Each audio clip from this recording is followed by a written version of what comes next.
Next week, football season opens at high schools across Texas, where the sport is practically a religion.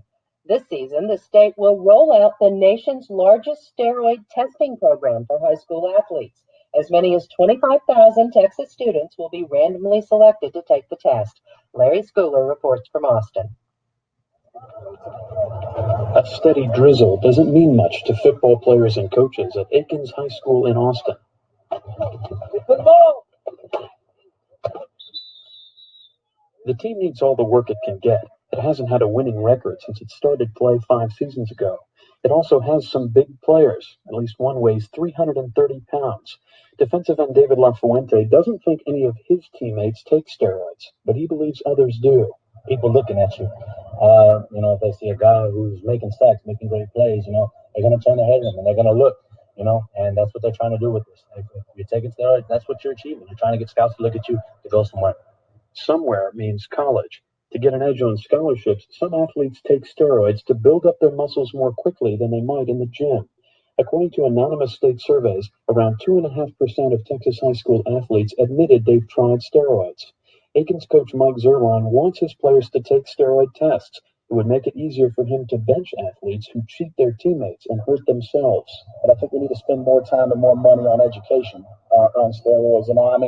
If the deterrent right now is look at the shame Barry Bonds is getting because of his home runs and his teammate, well, people don't care about that. Texas sports officials hope this educational video will make high school athletes care about the consequences. It includes tales of former steroid-using players who committed suicide or have permanent side effects. In men, they range from heavy acne on the back to enlarged breasts. The testicles can shrink because the unnatural testosterone in steroids shuts them down. But Frank Urias of the National Center for Drug-Free Sport says neither a compelling video nor a lecture is enough. We have to use deterrence programs, and drug testing is the best next education that we know of. Even the way the tests are done could make a difference in how effective they are. Urias says athletes should get little or no notice to prevent cheating, and a positive result should mean a multi-game suspension. Texas officials are still sorting those details out. And some athletes worry about false positive test results.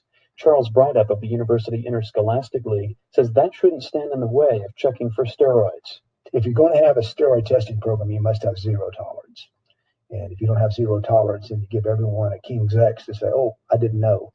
And that can't be allowed, because if you do that, then you can't have a testing program. Back at Aikens High School, linebacker Tyler Pinson says he's all for steroid testing to make sure everyone competes on the same level. It shouldn't have to come to having random tests. People should be able to go out there and play like they should be playing instead of having to boost themselves up using steroids. I mean, if it's gotten to this point, then it says something. It says that some athletes in Texas and around the country pursue their dreams more aggressively and at a much younger age. Now, states like Texas, Florida, and New Jersey want to see whether steroid tests keep high school students from cheating their way to the top. For NPR News, I'm Larry Schooler in Austin.